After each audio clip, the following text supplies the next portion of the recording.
गांव के बाहर एक घना जंगल था जहां कोई भी रात में जाने की हिम्मत नहीं करता था।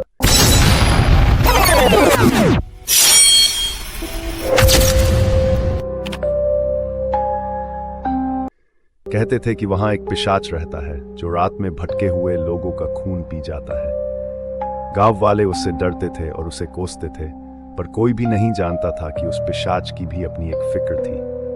उसका नाम विराज था। सैकड़ों साल पहले वह भी एक आम इंसान था, लेकिन एक शाप के कारण वह पिशाच बन गया। उसे अमरता तो मिली, पर अकेलापन भी।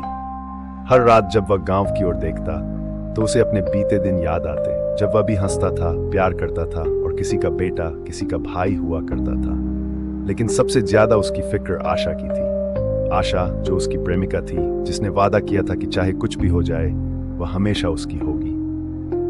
लेकिन जब विराज पिशाच बना तो गांव वालों ने उसे श्रापित मानकर भगा दिया और आशा को भी उसकी यादों के साथ छोड़ दिया। विराज अब भी हर रात चुपचाप उसके घर की ओर देखता, पर कभी सामने नहीं आया। बीमारी और फिक्र। एक रात उसने सुना कि गांव में कोई भयानक बीमारी फैली है। लोग एक एक कर मर रहे थे और कोई उपाय नहीं था। सबसे बुरी खबर यह थी कि आशा भी इस बीमारी की चपेट में आ गई थी। विराज का मन घबरा गया। वह अपनी फिक्र को अनदेखा नहीं कर सकता था।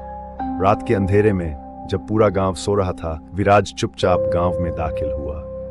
उसकी लाल चमकती आंखें और सफेद ठंडी त्वचा देखकर कुछ पहरेदार डर के मारे भाग खड़े हुए। लेकिन विराज का ध्यान सिर्फ आशा पर था। वह उसके कमरे में पहुंचा। आशा बिस्तर पर लेटी थी। उसका चेहरा पीला पड़ चुका था और उसकी सांसें धीमी हो रही थी। विराज जानता था कि उसका खून जहरीला है, लेकिन उसमें अमरता भी थी। अगर आशा को जिंदा रखना था तो उसे भी पिशाच बनाना था। उसने अपने हाथ की नस काटी, कुछ बूंदें उसके होठों पर टपका दी। आशा ने धीरे धीरे वह कड़वा अमृत पिया और फिर उसकी सांसें थम गईं। एक नई फिक्र। सुबह जब आशा जागी तो वह पहले जैसी नहीं थी। उसकी आंखों में वही लाल रंग था जो विराज की आंखों में था। उसने विराज की ओर देखा, पहले डर से, फिर धीरे धीरे समझदारी से। अब वे दोनों साथ थे, लेकिन गांव के लिए वे अभिशाप थे। गांव वाले डर गए। उन्होंने उन्हें मारने की योजना बनाई।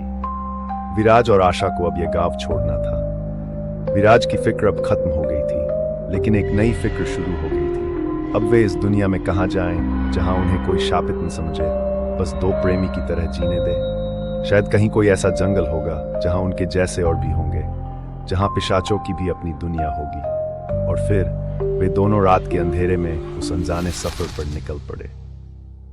एक नई